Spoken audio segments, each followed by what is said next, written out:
Welcome friends. तो आज का आपका मेरी वीडियो में फिर से स्वागत है। जैसे कि मैंने आपको बोला था कि हम अपनी जो हमने कल वीडियो बनाई थी इंट्रोडक्शन टू बायोलॉजी पार्ट 1, आज मैं उसका पार्ट 2 लेके आया हूँ।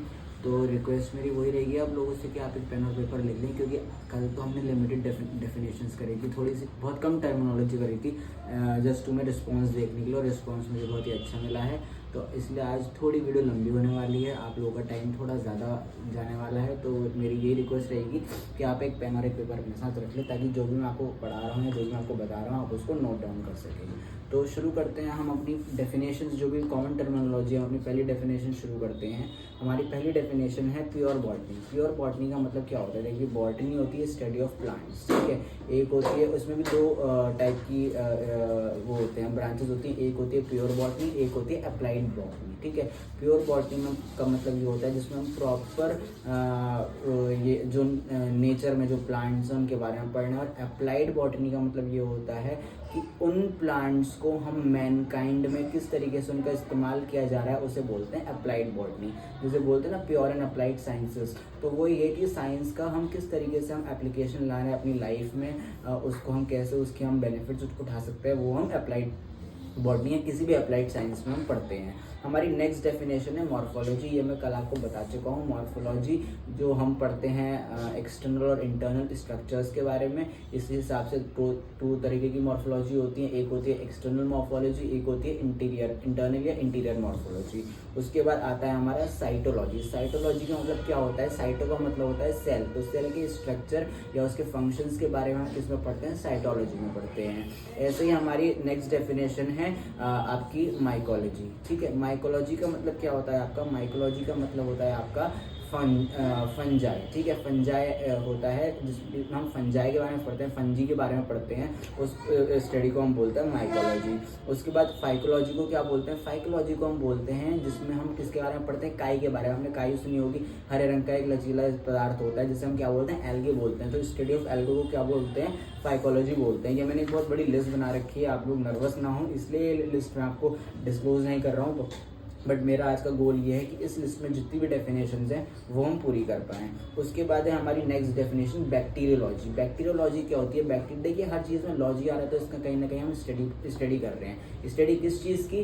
तो हमारा जो नेक्स्ट वर्ड है वो है बैक्टीरियोलॉजी। बैक्टीरियोलॉजी का मतलब क्या होता है? बैक्टीरिया, जिसमें हम बैक्टीरिया के बारे में पढ़ते हैं। बैक्टीरिया का स्ट्रक्चर, डिज़ाइन, फीचर, फंक्शंस, किस तरीके से उसका अप्लाई करा जाता है, तो उस पूरी स्टडी को हम एक ब्रांच में लेते हैं जिसे हम बोलते हैं बैक्टीरियोलॉजी। उसके बाद है वायरोलॉजी। वायरोलॉजी क्या होता है? वायरोलॉजी जिसमें हम वायरसेस के बारे में पढ़ते हैं। वायरसेस आपके अलग अलग तरीके के भी हो सकते हैं, प्लांट वायरसेस भी हो सकते हैं, एनिमल वायरसेस भी हो सकते हैं। किसी भी तरीके के वायरसेस को हम किसके अंतर्गत पढ़ते हैं? वायरोलॉजी के अंतर्गत पढ़ते हैं। उसके बाद है हमारा बायोटेक्नोलॉजी। बायोटेक्नोलॉजी दो वर्ड से निकले, बायो और टेक्नोलॉजी। बायो मतलब जो हमारा जो बायोलॉजी है, जो हमारे बायोलॉजिकल रिसोर्सेज है उनको हम टेक्नोलॉजी के थ्रू आने वाले जनरेशन को हम किस तरीके से हम प्रस्तुत करते हैं, उस चीज़ को हम किसके अंतर्गत लाते हैं? बायोटेक्नोलॉजी में लाते हैं। उसके बाद है हमारी पीडोलॉजी। पीडोलॉजी क्या होती है? पीडो का मतलब होता है सॉइल, तो सॉइल की स्टडी को क्या बोलते हैं? पीडोलॉजी या पीडोलॉजी बोलते हैं। उसके बाद है हमारी कैरियोलॉजी। कैरियोलॉजी क्या होती है आपकी? कैरियोलॉजी, कैरियो का मतलब होता है न्यूक्लियस, तो न्यूक्लियस की स्टडी चाहे वो प्लांट सेल का होगा या एनिमल सेल का होगा, चाहे वो प्रोकैरियोटिक सेल का होगा या यूकैरियोटिक सेल का होगा, किसी भी सेल के न्यूक्लियस के बारे में हम कौन से ब्रांच के अंतर्गत पढ़ते हैं? कैरियोलॉजी के अंतर्गत पढ़ते हैं। उसके बाद है हमारा नेक्स्ट टॉपिक रेडियोबायोलॉजी। रेडियोबायोलॉजी क्या होती है? किसी भी ऑर्गेनिज्म में, किसी भी लिविंग स्पीशीज में रेडिएशंस का अफेक्ट किस तरीके से हो रहा है उसकी स्टडी हम किस में पढ़ते हैं? रेडियोबायोलॉजी में पढ़ते हैं। तो ये थी कुछ डेफिनेशंस हैं। डेफिनेशन आगे वाली डेफिनेशन और है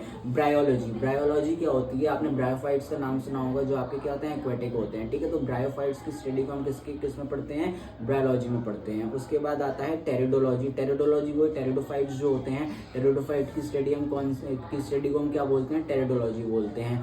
सिमिलर वे में एम्ब्रियोलॉजी, कल मैंने आपको बताया था, जाइगोट, फर्टिलाइजेशन, रिप्रोडक्शन, उसका डेवलपमेंट, हम कुछ भी हम जो पढ़ रहे हैं, हम जितनी भी चीज़ें पढ़ रहे हैं ये हम किस में पढ़ते हैं?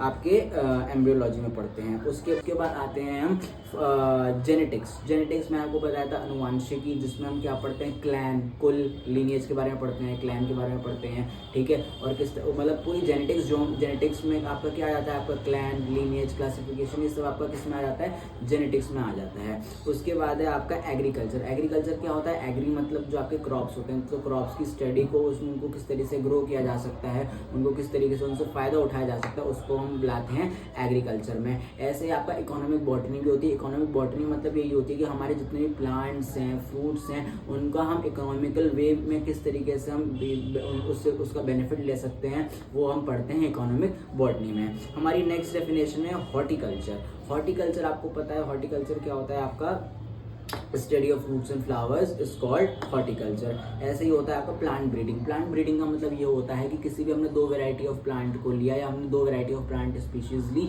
और उनको हमने मिक्स करा या उनको हमने क्रॉस किया, ताकि हम उनसे एक नया और एक मॉडिफाइड वर्जन निकाल सकें, उसको बोलते हैं प्लांट ब्रीडिंग करी इसलिए जाती है कि हमें एक अच्छी वैरायटी की क्रॉप मिले। हमने 2 अलग अलग वैरायटी की, हमने सेम मान लीजिए मैंने 2 तरीके के आम ले लिए, ठीक है। मैंने उन दोनों तरीकों के आम की प्रॉपर्टीज को एक आम में लाना चाह रहा हूँ, जिससे क्या हो कि दोनों एक इंसान को 2 आम ना खाने पड़े, बल्कि एक ऐसा आम खाना पड़े जिसमें उन दोनों आमों के बेनिफिट्स हो, तो वो कहलाई जाती है मिक्सचर, या उसको हम प्लांट ब्रीडिंग भी बोलते हैं। उसके बाद होती है हमारी फ्लोरिकल्चर। ये तो बहुत आसान है। फ्लोरिकल्चर का मतलब होता है स्टडी ऑफ फ्लावर्स को हम बोलते हैं फ्लोरिकल्चर। उसके बाद आते हैं हमारे डेंड्रोलॉजी क्या होती है, आपने सुना होगा ट्रीज और श्रब्स के बारे में, आपने सुना होगा हर्ब्स, श्रब्स और ट्रीज होते हैं। तो ट्रीज और श्रब्स की जो स्टडी होती है उसे क्या बोलते हैं, डेंड्रोलॉजी बोलते हैं। और एक हमारी डेफिनेशन है एक्सोबायोलॉजी का मतलब क्या होता है, लिविंग ऑर्गेनिजम्स जो एक्सटीरियर यानी जो स्पेस में रह रहे हैं, उनकी स्टडी हम अगर करते हैं तो उसे हम क्या बोलते हैं, एक्सोबायोलॉजी बोलते हैं। ऐसी हमारी और भी एक डेफिनेशन है आपकी, जिसे हम कहते हैं इकोलॉजी मैंने कल बताई थी, स्टडी ऑफ एनवायरनमेंट कह सकते हो, या लिविंग ऑर्गेनिजम्स का इंटरेक्शन किस तरीके से एनवायरनमेंट के साथ होता है, उस पूरी प्रक्रिया को जानने के लिए हम कौन सी ब्रांच ऑफ साइंस पढ़ते हैं, हम पढ़ते हैं इकोलॉजी पढ़ते हैं। तो आज हमने एक होती है पोमोलॉजी क्या होती है, पोमोलॉजी आपके जितने भी जो फ्रूट्स की स्टडी होती है, ये जो फ्रूटिश जो आपके जूसी जो फ्रूट्स होते हैं, उनकी स्टडी को हम किस में पढ़ते हैं, पोमोलॉजी में पढ़ते हैं, ठीक है।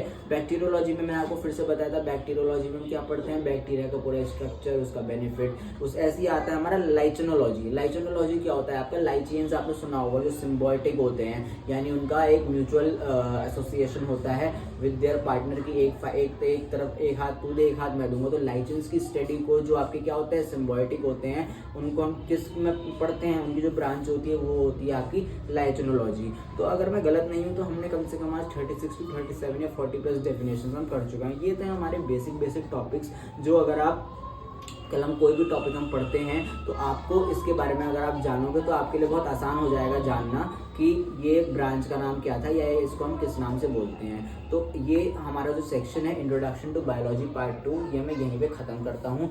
आगे की वीडियोस अब मैं लाऊंगा स्पेसिफिकली पर्टिकुलर टॉपिक्स पे। अभी तक हम एक जिस्ट में पढ़ रहे थे, एक ब्रीफ में पढ़ रहे थे, बट अब मैं जो आगे टॉपिक्स लाऊंगा वो मैं लाऊंगा एक प्रॉपर एक पर्टिकुलर टॉपिक पे, जिसकी अपडेट आपको एक नेक्स्ट शॉर्ट में आराम से मिल जाएगी। और आई होप आपको मेरा ये कंटेंट पसंद आया होगा। अगर आपको ये मेरा कंटेंट पसंद आया होगा तो प्लीज़ इसको अपने दोस्तों के साथ शेयर करें और मेरे चैनल को सब्सक्राइब करें।